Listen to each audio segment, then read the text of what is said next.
gonna rock this place. Shake it to the ground now. Wanna feel the AOA. 听到节奏就出招，让激光带动呼吸的时刻，让我们挣脱存在的规则。Tonight I'm gonna rock this place. 准备好开始尖叫。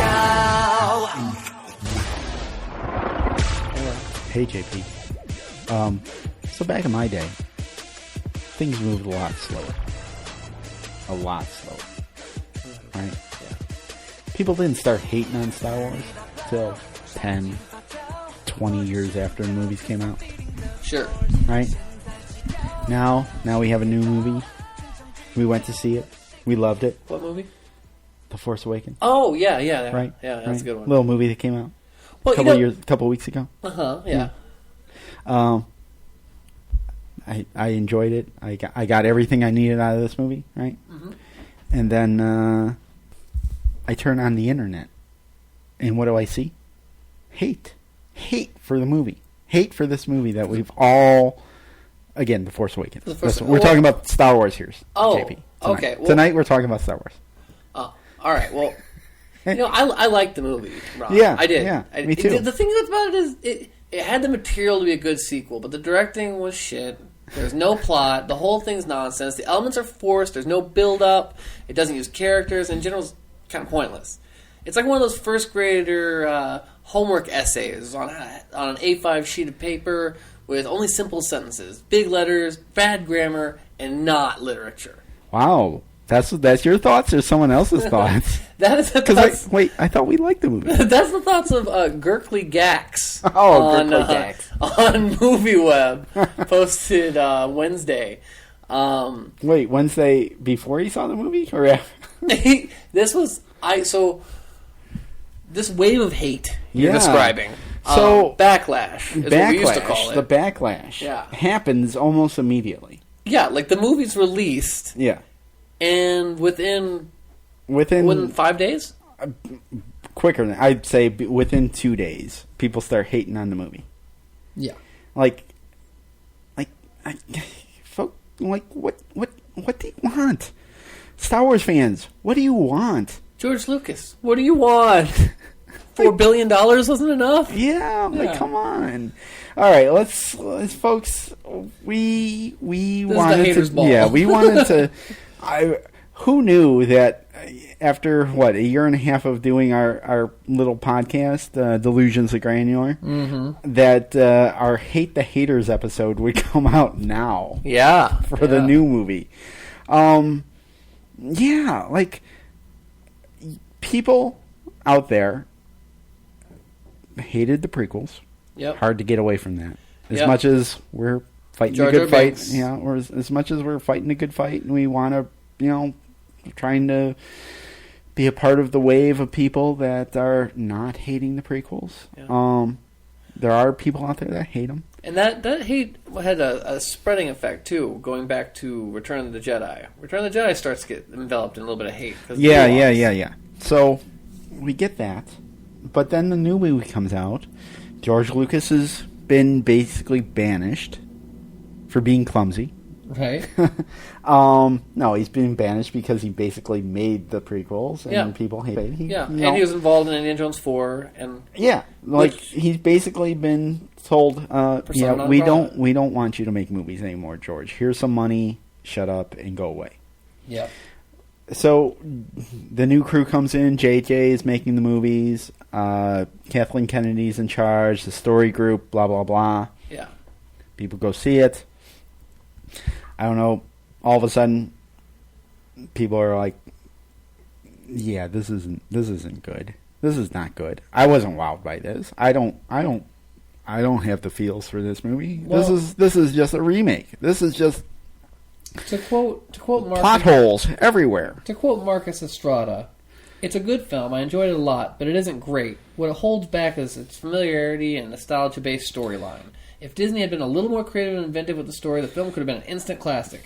And 20 years from now, kids will still be geeking out about Luke Skywalker using the Force to destroy the original Death Star, not this retread of the trench run that is the retread Star Killer base, i.e. Death Star 3. What? Okay, these are the... Before we get too into this, Yeah, let's kind yeah. of lift off these top-level criticisms and Sure. just start taking it down point for point. Okay? Yeah. Top levels. Top level is a remake. It's a remake, reboot, It's a remake, requel. reboot-quel, I think is the title that's being thrown around. Okay. And let's level set here for a second. This is not the only movie that's being called this. In the last year alone, we've gotten a what is it called? A reboot-quel? Requel is what I've heard. Requel. But, yeah. Okay. For Rocky, Right. called Creed. Yeah. Yes. For Mad Max, called Mad Max. Yeah. Like Lost World. Lost Jurassic World's Park. the other big one, right? Yeah. Right? Like, Yeah, Star Wars just knocked that one off of its perch. yeah, but we're getting basically this idea of, well, it's not just a sequel, it's a reboot and it's a remake and there's no new ideas and everything sucks and I hate the world. That's basically where it devolves into very quickly. Yeah. Like, very quickly. Like, oh, this is not good. Like, did you not walk out of this movie and be like, holy fucking shit, this is awesome, and this is, like, I can't believe that they pulled this off. Well, and it's... But no, people have to be pick. For me, the biggest thing there is I wanted something new and inventive. I wanted something completely, wholeheartedly new. Yeah. It's like, and yet you bought a ticket for Star Wars. Right. 7. Yeah. Yeah. Like 7. Ring theory states a lot of this stuff is going to repeat. Ring theory. Yeah. So I'm trying to think of other 7s. Friday the 13th 7 was not quite as strong as Friday the 13th 1. Sure. Like, you know, I mean, like, yeah, right. What 7 stands up Harry to? Potter 7. Yeah. James Bond 7. Yeah. Like, yeah, there's, like... This was... But it was also... It was... Like, requel is, like, the right word because we are kicking off a new trilogy. Yeah. And we are a sequel to the other trilogy. You know what I mean? Like, yes. Yeah. It's like so... it's like, I don't see why it's a criticism. It's like, it reminds me of the other movies. It's like... It needed to do that, yes. Because it's part of that world. Right. Yeah. It needed to reestablish things. It needed to... it needed to heal the non-hardcore fans. Yeah. You know, to be like, oh yeah, Star Wars, that was a thing I used to like. Yeah. Like, what? We live in a society where people need to fill up space on the internet with their thoughts. Yeah. Right? Yeah. So, when all things are good have been said about this movie, let's turn to all the things that are bad about this movie. Yes. That there's plot holes and that there's... Well, so... Like... What's a weird side effect of this yes. backlash, yes, is that the prequels are starting to get a little bit of love. Because yeah, okay, let's talk about that. There's like some weird backhand reverse love saying that, like, well, the prequels at least gave us something new. Yeah. Is what they're saying. And right. At least the prequels were trying to be different. Yes. And that's coming from both fans and George Lucas. Right. That's actually more or less what he says. Right. But the fans that were saying that are saying that now, yeah, like 2 weeks ago, were like, yeah. Well, I hope they're not going to be like the prequels. George Lucas right my childhood. Yeah. Like so being a fan in this day and age, it's kind of hard. So here's my thing: if it's what they're really saying, the big criticism that we're addressing with this one is that it is a remake of A New Hope. It's hitting all the same beats. Yes. I've even seen where it's a remake of A New Hope mixed with Empire. Yeah, which I think would be closer to the truth. Sure. But but it's when it comes to like ending of the film. Yeah. Is there an award ceremony? No. Oh. Yeah. Okay. Doesn't get us from point A to point B. Yeah. Gets us to point question mark. So, and is everybody kind of accounted for and looking off into the future, wondering what's going to happen? No. Okay. Finn is passed out in medical bay somewhere. Oh, that actually gets pretty similar to Han Solo. Or Luke. No. Luke wasn't Luke's- passed out, yeah, but he's Luke's- been yeah. in, he's ended up in the medical bay. But I just don't. I mean, okay, maybe I'm a Philistine. Maybe I don't get it. Maybe I'm Yeah. not seeing the layers underneath the film of the structure of it all. But I don't see how it matches up beat for beat with the other movies. Like straight up. I can see the whole trench run thing. Sure. I see. Okay, so I see a lot of the similarities. Okay, maybe not beat for beat. Like I imagine when this thing comes out on Blu-ray, someone is going to play A New Hope and The Force Awakens side by side and line up like when we're at minute 9 in this movie. This is going on in 9 in A New Hope. Yeah, I'm sure Mike Klein was working on it already. Mike Klein was, he's working on it. But I do see, like, there's a scene where Poe Dameron is kneeling down and loading BB-8 with some stolen documents, right? Yeah. Princess Leia, right? Okay, yeah.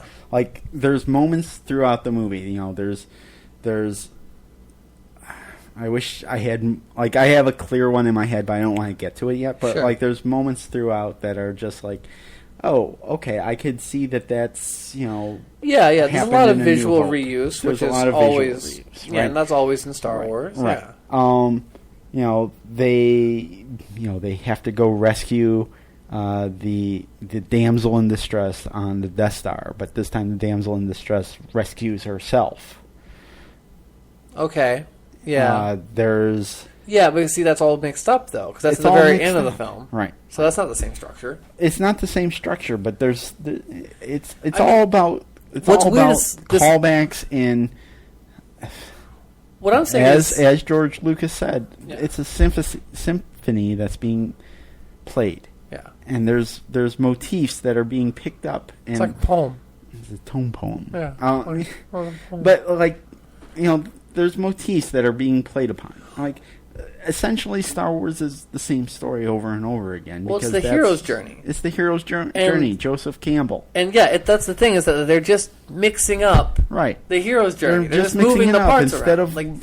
Instead of Luke dying to get off Tatooine, we get Rey, who is afraid to leave Jakku. Yeah, and that's what makes, like, Star Wars is famous for this. Yeah, and so I don't understand why it's a confusing thing when people are like, "Wait, this is just about a hero who finds himself and does this thing," and it's like, that's Star Wars. Yeah. That's the first thing you see in this movie is, oh, is this a Star Wars movie? Yes, it says Star Wars. But yet people are picking it apart. Okay, so I think we kind of addressed that as best we can. Yes. Next, kind of piggybacking on that, is that it's a retro film. Yes, nostalgia is playing a big part of this film. Yeah. Would you say it's retro? I think it's hard to define, because it's like, well, it's Star Wars, and Star Wars came out in 1977. Yeah. So I guess it's de facto retro, but like, that's like calling The Dark Knight retro. Right. Because it's got Batman in it. I mean, I'm not entirely sure where the retro is coming from. Yeah. Like, okay, so to me, Star Wars has always been a lived-in world, right? We enter Star Wars with A New Hope, and there's things that have gone on that we weren't privy to seeing, on Tatooine. We get a world where things have already happened. Han has already done things. The Millennium Falcon's already seen some shit, right? Yeah.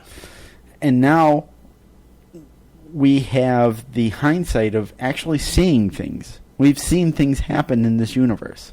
Yeah. So we get Rey living inside a walker. Yeah.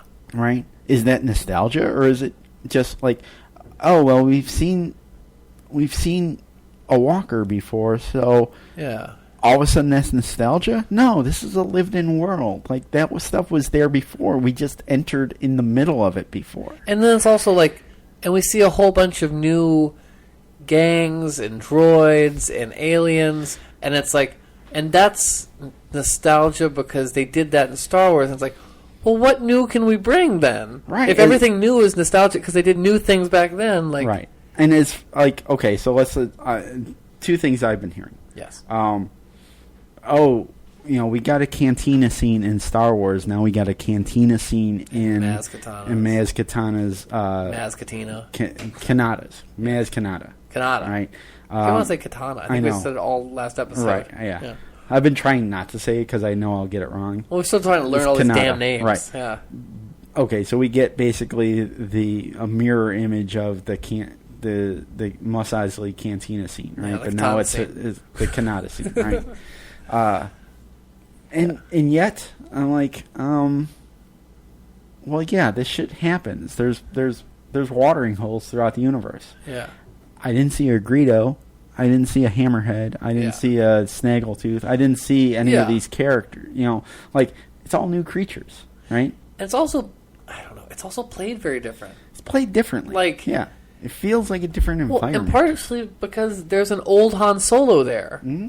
You know what I mean? Like, watching his reaction to someone else trying to run out on something that he did 30 years ago. Right. Is changes intrinsically the whole scene. Right. There's also the only Obi-Wan, I guess, would be Han Solo. Han Solo is the Obi-Wan. But he's not Obi-Wan. Yeah, because he doesn't actually, he's different, completely different character, and he has a completely different background, and we know that background. So, of course, it's somewhat familiar to us because we know where he was 30 years ago. Yeah, and once again. So I guess this is one of those things where it comes down to choice. You're either going to like it, either you go into this knowing that there's a Joseph Campbell hero's journey thing happening, and that's just how Star Wars rolls. Because otherwise you're just looking for reasons to be upset.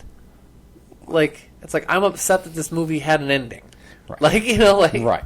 Right. Okay, so the thing is with Star Wars fans is it seems like this is what we do. Yeah. We do, right? We see it, we like it, then we complain about it, but then we go and see it again. Yeah. And then we go see it again, and then we wait for the next movie to go out, and we go out and see it again.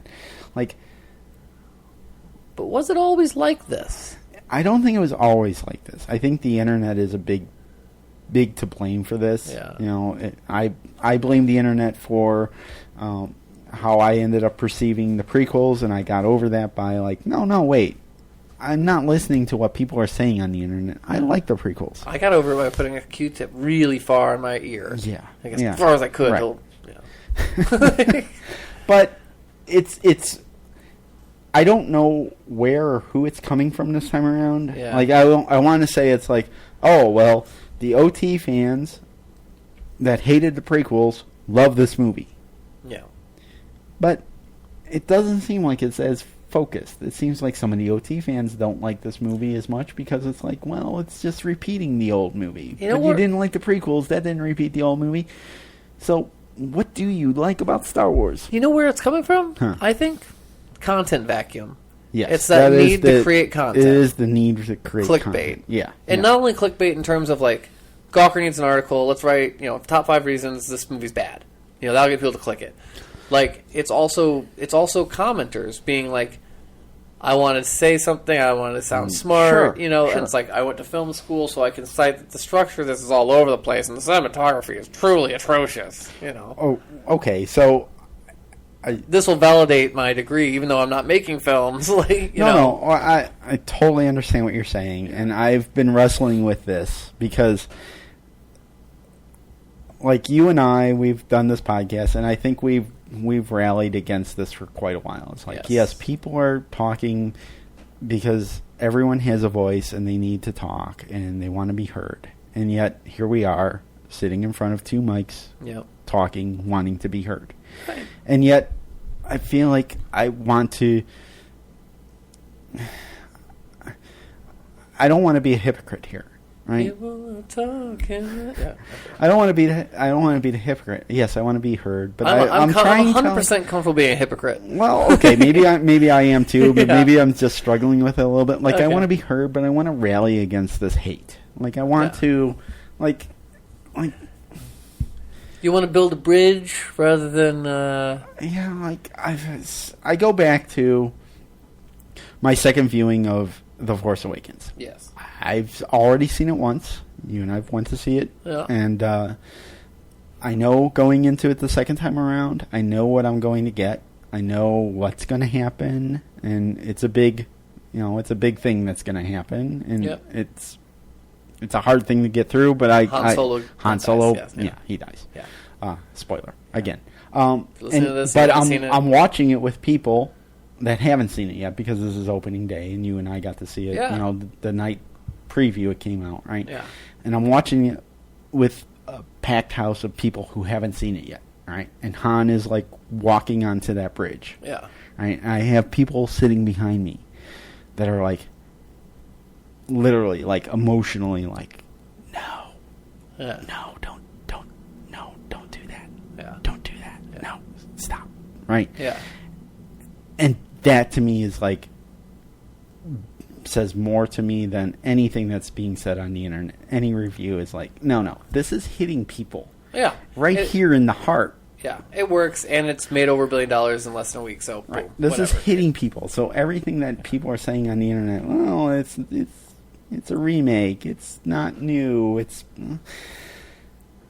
just seems ridiculous. It seems ridiculous, but it seems like that this idea of over criticizing and picking apart and finding fault in things that we love is a big part of being a Star Wars fan. I think what we really fight against, Ron, I don't think it's so much about like people wanting to have their voices heard versus us wanting to have our voices heard and different opinions. Generally on this podcast, what we're fighting against is absolutes and aesthetics. Sure. Like people who say this is intrinsically a bad movie. Right. And like it's bad because I can cite these 3 things. Right. And it's like, but I enjoyed it, so it's not bad to me. Yeah. So it's your argument. So it really comes down to, like everything, personal taste and choice. Like this is a really fun movie. Yeah. I can guarantee you it's fun. Mm-hmm. If you want to have fun, I said I wasn't going to describe this movie as fun, but it's a really good movie, and I'm guarantee you can enjoy yourself if you let yourself. But if you go into it being like, I'm going to shred this movie apart, you can. You can actually shred any movie apart. Sure. You can shred Godfather 2 apart. I don't want this episode to go as long as the last one Agreed. did. But I do want to bring this up because Lucas himself has had words about this movie. Okay. Yeah. And the big thing I'm citing here is his interview with Charlie Rose. Yep. And this is for he's being awarded the American Artist Award or whatever, some big award. He's being awarded another award for being for all of his lifetime achievements, right? Mm-hmm. And Charlie Rose sets out, first question out of the gate. You've achieved a lot of awards, almost every award.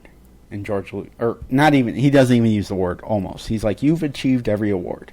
Yeah. And George Lucas comes right back at him. Well, I haven't received an Oscar. I don't have an Oscar.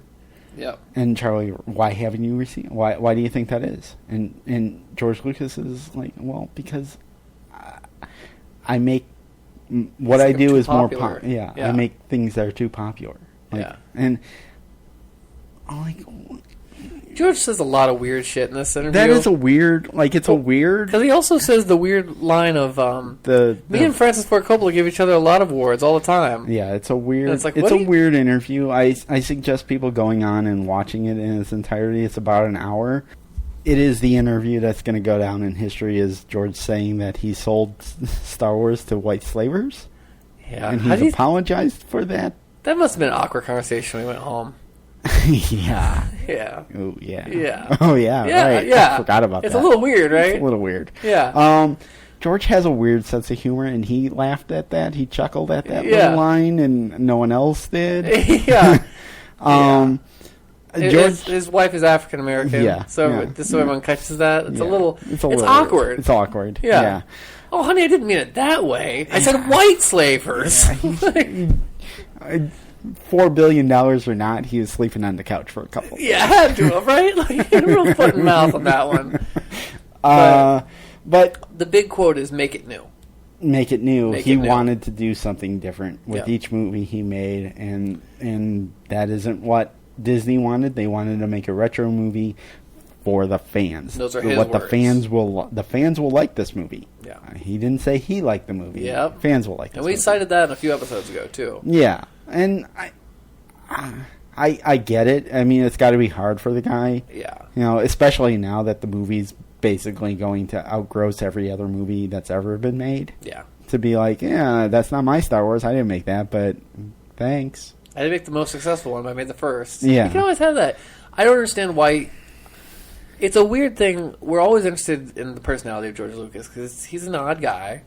And this is a weird thing where he took $4 billion and, like, can't be okay. Yeah. Like, you would think he would be like, oh, good, my legacy's going to be intact. Star Wars will never be forgotten. Yeah. Because that is kind of what he spent his life doing. Right. Whether he regrets it or not. And he'll always be able to say, I created it. But, and I think that's the thing is, like, going back to what we were talking about earlier is, like, he is, right? He is proud of this. He sold it to a company that he knew was going to do right by him, right? Mm-hmm. He didn't sell it to, you know, I don't want to say anything bad about a different company. Don't ruin our endorsements. Yeah. No, but, like, he sold it to Disney because he knew Disney was going to treat it right. And right? he knew they have the money to treat it right. Well, but we need to pick it apart and get more sound bites from George. So, of course, George is going to start talking more and more because the microphone is shoved in his face, and all of a sudden White Slavers comes out, and it's like, oh, we went too far, stop, sorry. Well, and the thing is, like, the White Slavers thing is, like, to me, it's like, well, that was just a dumb thing to say, but... It was a dumb thing to say, but it was a dumb thing to say because we kept asking him more and more. Like, I don't care about that. What I'm saying is, like, the make it new is the more inflammatory one. Because that opens him up to personal criticism. Like, where it's like, make it new, it's like, the big thing I saw a lot of people pointing out was, like, says the man who made C-3PO Darth Vader's childhood toy. You know, it's like... Sure. Yeah. You know, it's one of those things where it's like, there's no... What I experienced, and I felt it in myself, and I had to squash it down upon, like, kind of reviewing this interview and stuff, was I started to feel prequel hate because he was so indignant. Sure, we were touching upon this in the last episode, where it was like, well, we've always been pro Lucas, but now are we pro Disney or are we pro Lucas? Yeah, you know. Because it seems like there's a line that's being drawn. Yeah. Right? Like, those were Lucas's movies. Now there are movies, and we can do what we want to do with those movies as the fans. Because that's all that's making the movies now. Mm-hmm. We can call it what it is, but JJ was a fan. Anybody moving forward saw those movies as... I don't know if I'd call Lawrence Kasdan a fan, though. No, but he's almost out too. Yeah. Like, he's almost like, I'm done. But he's writing Han Solo's solo movie, and then he's out. Yeah. Right? But, like, Rian Johnson and Gareth Edwards, they're all, like, they were fans. They grew up. They became filmmakers because of Colin Trevorrow. Like, they became filmmakers because they were fans of this movie. Yeah. Right? And so when they make something that you really, really like, and then you go back and watch The Phantom Menace again, and you're like, that you had to kind of struggle to make yourself like, right? It's kind of like, whose side am I on?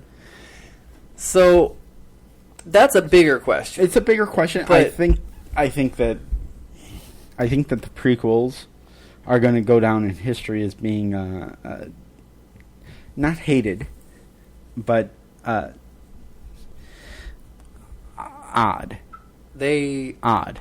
When you look at the full canon and how tight the original trilogy is, and 7, and even Revenge of the Sith, it does some kind of, as you go forward, be like, oh, these movies started to make more sense as they went along. Yeah.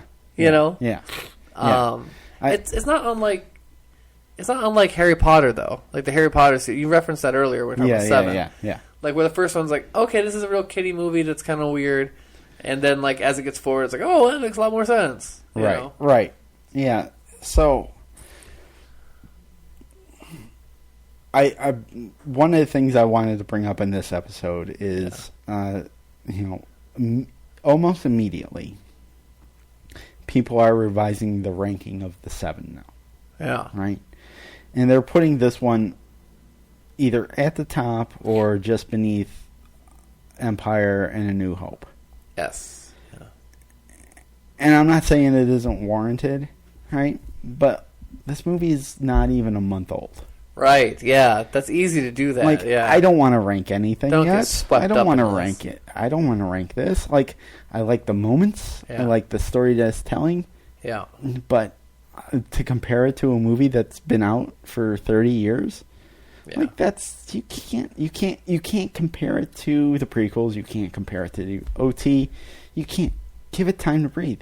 Like, shut up with your lists. Like, just enjoy it for what it is. Because guess what? In a year from now, we're going to get a new one. And it might be better. And that's going to be your favorite one. Yeah. And 5 months after that, we're going to get a new one. And or your that's most gonna be your hated feel. one. Because that's one thing I'm also keeping in mind, too, is that, like, going forward, there's no guarantees on anything. Like, I enjoyed this film a lot. But right away when we left the theater, after we were talking about Han Solo dying, it was like, well, that kind of sucks all the interest out of a Han Solo movie, doesn't it? Like a young Han Solo, it's like, to know how he dies, it's like, oh, he gets murdered by his kid. So any of his adventures when he was a kid are kind of... You're right. Well, whatever. Yeah.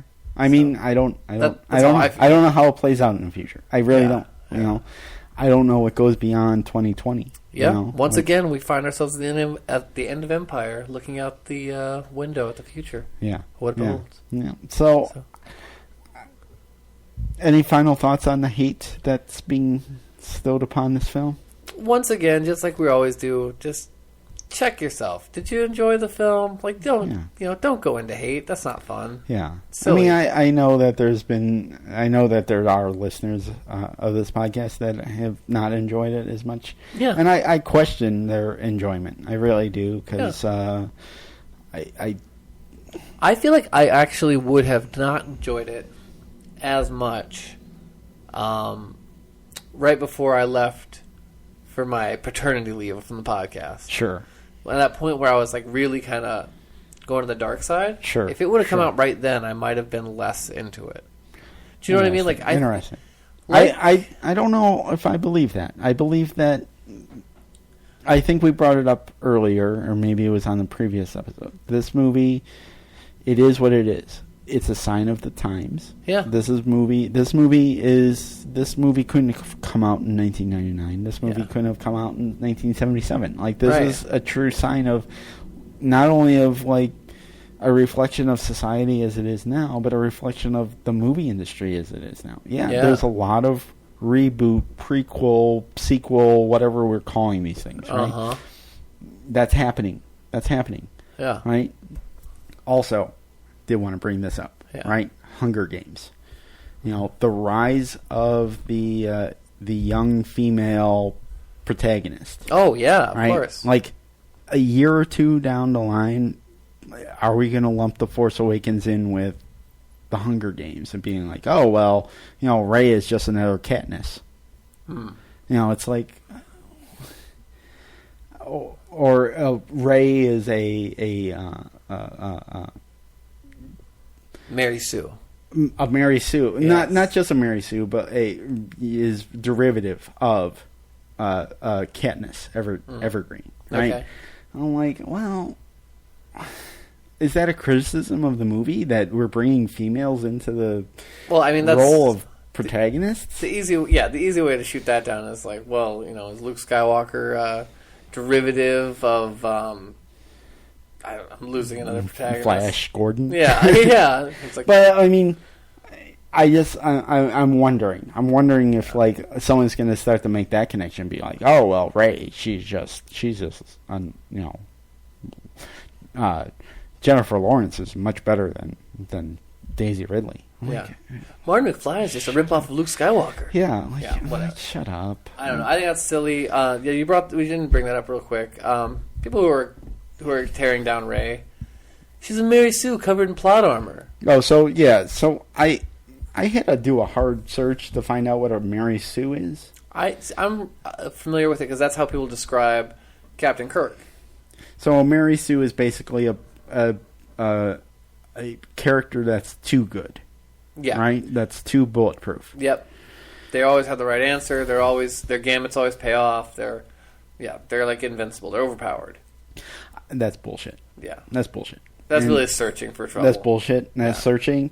Because there's a scene, watching it the third time around, there's a scene where basically Rey has beaten Kylo Ren. Mm-hmm. Right? There's a look in her eyes that's very, very reminiscent. And this is not a criticism. This is ring theory. Yeah. Almost the exact look in her eyes of when Luke has beaten Vader. Huh. Where he's like, is he going to turn to the dark side? Right? And I'm like, I give Daisy Ridley and JJ credit. And I'm like, they got that look right. Like she's thinking dark thoughts. Well, see, that's the second. That segues perfectly into the other criticism of Daisy Ridley. Yeah. Is that she's bad acting in this movie. Oh, I haven't heard that at all. I haven't heard that. I've heard that from like a real person. Like a person said that. Really? Like not an internet person. Yeah. So I didn't get to dig into it, but basically it's my sister-in-law's boyfriend was talking about it, and he didn't love the movie because he felt like the acting specifically of Rey was very poor. I can't get behind that. I don't want to offend. Yeah, I told her, I was like, you should dump this guy as a misogynist. Okay, yeah, I agree. I agree 100%. That's my new thing. I've become a total social justice warrior when it comes to Rey. If you don't like Rey, you are a misogynist. Daisy Ridley's performance, what happens to Han Solo, Harrison Ford in this movie, would not have worked if Daisy Ridley wasn't as strong as she was in this film. Third criticism of Daisy Ridley. This is the other one I've heard. She looks too much like Keira Knightley. What? How is that wrong? How is that relevant? Yeah. Right, how is that relevant? Well, Ron, you do know Keira Knightley did play one of the handmaidens. One of the handmaidens. Right. So maybe that's actually in continuity. It's totally in continuity. This all has been planned out since before you were born, folks. That's why George Lucas is so upset. He's like, no. One of Padme's handmaiden's daughters isn't supposed to be the main character. No, just kidding, of course, folks. But, all right, one last thing. I know we're going long, but one last thing. We are going to get this back to a tight we are. Once we start talking about astromechs and whatnot. Yes. Yeah, we'll get more granular, but we have to get this out. Yes. The one last hate thing that I wanted to talk about, the shaming of Carrie Fisher. Oh, yeah, good. Yeah, right? Carrie Fisher makes us all lesser people by shutting down basically the entire internet on her Twitter. Yeah. And saying that... the fact that Carrie Fisher needs to lose weight, or she's hasn't aged well. People are criticizing her for that, and she has basically come out on her Twitter and said, "Shut up, everyone! You are offending my 3 emotions, and you can all blow us." Yeah, that was awesome. What a good tweet! Because it's so mysterious. I love that, and I'm like. It made me think as much as it left more questions than The Force Awakens. Did she pick that up from JJ, the mystery box? Yeah. Did she really buy in? What 3 emotions were offended? How many emotions do we have? Anger, does Carrie Fisher have more emotions than us? Does anger lead to hate? Yeah. Lead to hate? Hate leads to body shaming? Leads to suffering. And blow us. Blow us. Blow us. Who's the us? Her daughter. Her daughter's in the film. Debbie Reynolds and C-3PO. Are those her 3 emotions? I don't know. But Carrie Fisher, kudos. Yeah. Kudos. Salute.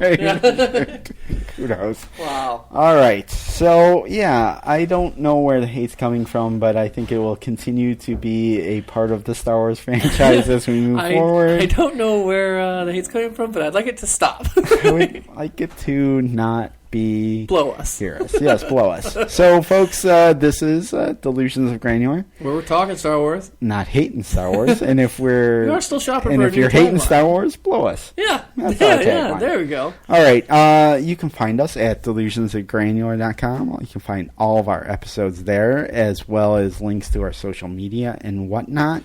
And link to social media such as facebook.com/swdog. That's where you can come and interact with us on all of our Star Wars and Star Wars etc. talk. That's right. Otherwise, on Twitter at SWDog77. Are you still rocking that Twitter? Well, I haven't really. yeah, well, You guys try and.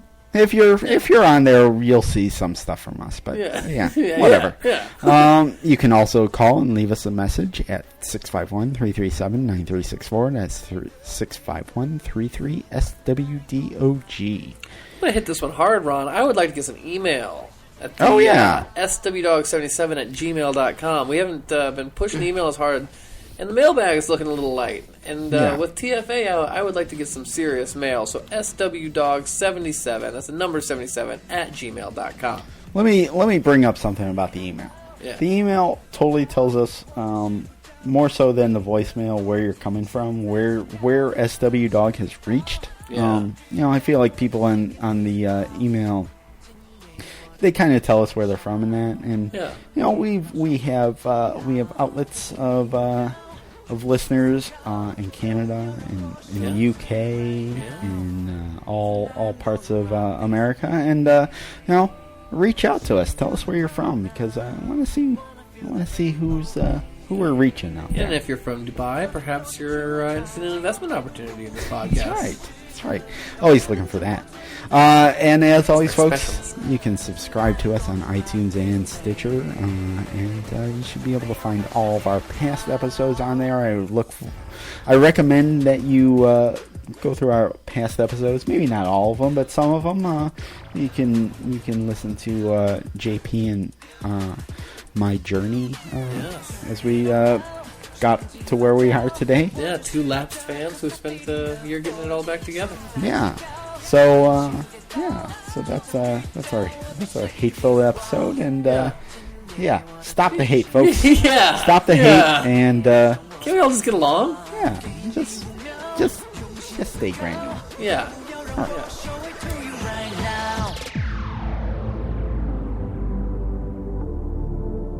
要不要让我 show it to you right now？